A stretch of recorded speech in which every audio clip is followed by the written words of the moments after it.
weeks, murals outnumber pigeons, and where sports fans take things very personally. Philadelphia is more than just a city, it's a whole experience. If you're confused about how the culture of Philadelphia could be significant, then it's important you listen to the traditions and community that make it unique. We are credible in this topic because we have been studying Philadelphia for many weeks. We've interviewed several Philadelphians, and all the information we have is correct and non-offensive. Today we'll talk about the city, culture, and everything else that makes Philadelphia one of the craziest cities in the nation. We'll talk about its landmarks, art and music, its sports, its daily life and culture, and the rise of jazz and R&B in Philadelphia. First, we will look into Philly's iconic landmarks and vibrant street art and how it shapes the culture of the city itself. Many notable buildings, one of the most is the Independence National Historical Park, which holds the Independence Hall, which is where the Declaration of Independence was written and the Constitution was argued for and ratified. According to Campbell 2024, around 3 million people visited the park in 2023.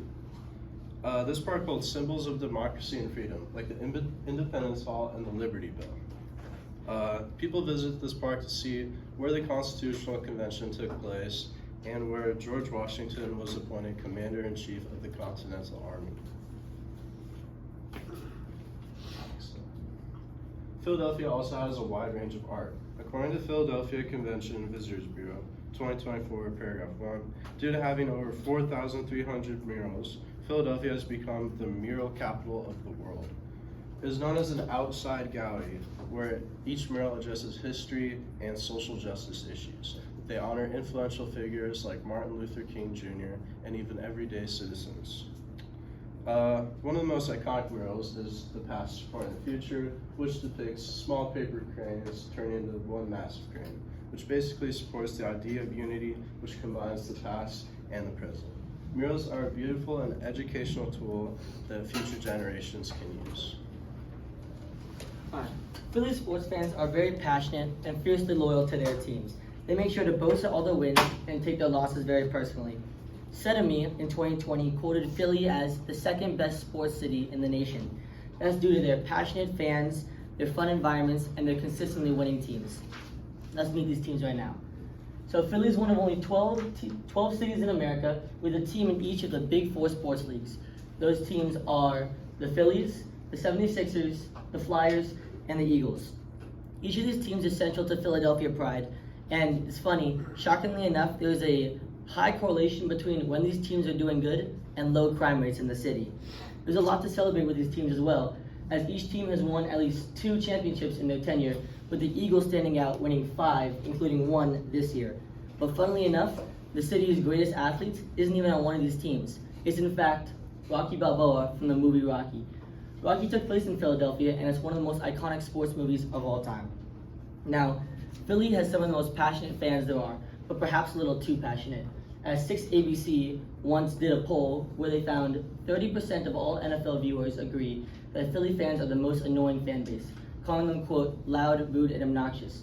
But in the exact same interview, multiple Philly fans were quoted saying, no one likes us and we like it that way. They take their obnoxious demeanor and turn it into an intimidation factor for other teams. But more on their passion, Philly has a very unique way of celebrating.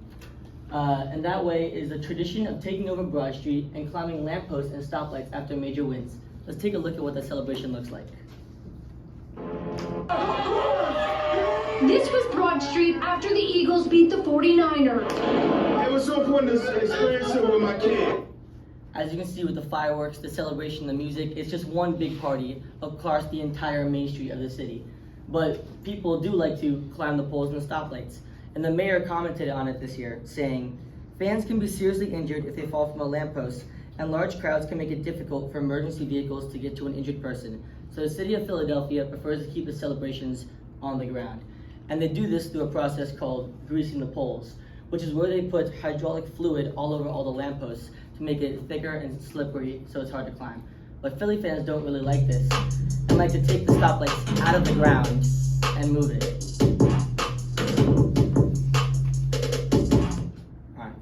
But when Philly fans aren't destroying their own city, they're living their day-to-day lives, which can be very different to ours here in San Diego. Philly is known as the city of brotherly love. Our expert Gus has spent his whole life in Philly before coming to San Diego for school, and he commented on it saying this: "People are more agro-friendly over there, which means that they aren't afraid to come up and talk to you, but it will be much more aggressive than your average San Diego conversation. But this also means that people are willing to help you with things, like directions or advice. Everyone there is very friendly to tourists. But the city is very welcoming and full of brotherly love until you make them mad. And that could be in a multitude of ways, but the most prominent one is if you disrespect their city. Now, again, everyone in Philly is very prideful and passionate, so wearing opposing city gear or disrespecting staples in their culture, such as their music, their famous people, or worst of all, their Philly cheesesteaks, they're gonna let you know that you made them mad. Now, another unique aspect of Philly culture is its walkability. This city is very unique in that many times the streets were designed with the pedestrian in mind rather than the vehicles. As you can see here, there are very wide streets, very slim streets with very wide walkways and very wide bike lanes. But one other thing that's unique about these streets is that jaywalking is much more socially accepted in Philly than it is here in San Diego. As with more people on the streets and fewer cars, people have more practice safely crossing the road wherever they want, and cars have more practice seeing pedestrians and not hitting them. So driving is, of course, still very widely practiced in Philadelphia, as it's a major city, but with the use of walking and heavy bike lanes, it's much easier to get places you need to go without driving. Or you could take the world famous SEPTA, the Southern Eastern Pennsylvania Transit Authority, one of the most consistent train systems in the United States. So now we'll hand it over to Lucas, where he'll talk about jazz clubs and R&B in Philly. Philadelphia has been the birthplace of many musicians and the emergence of jazz and rhythm and blues styles of music. Jazz clubs in Philadelphia made a hub for musicians, which attracted local and national talents, where they could hone their craft and experiment. According to Philly Music Lessons, 2024, paragraph 2, John Coltrane, one of the greatest saxophonists and composers in jazz history, began in Philadelphia. Some hotspots for jazz clubs were the Showboat Lounge and the Uptown Theater, where African American artists could nurture their careers. Every year, jazz is kept alive still in Philadelphia with the Center City Jazz Festival.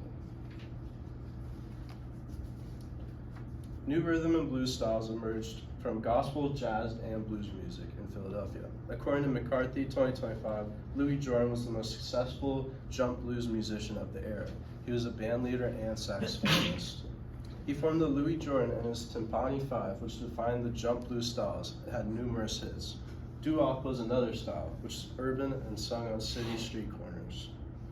Our rhythm and blues is woven into the city. Patti LaBelle is known as the godmother of soul. She has roots in Philly and made major contributions to the genre of music. Rhythm and blues influenced many genres like hip hop, rock, and pop, and many of the styles emerged from Philadelphia. Alright, today we learned all about the co-culture of Philadelphia. We learned about its landmarks, its art, and its sports, along with its daily life and culture, before ending it all on the jazz and R&B scene in Philadelphia. We hope you don't see Philadelphia as some random city, but a place of culture, pride, and very passionate sports fans. Thank you.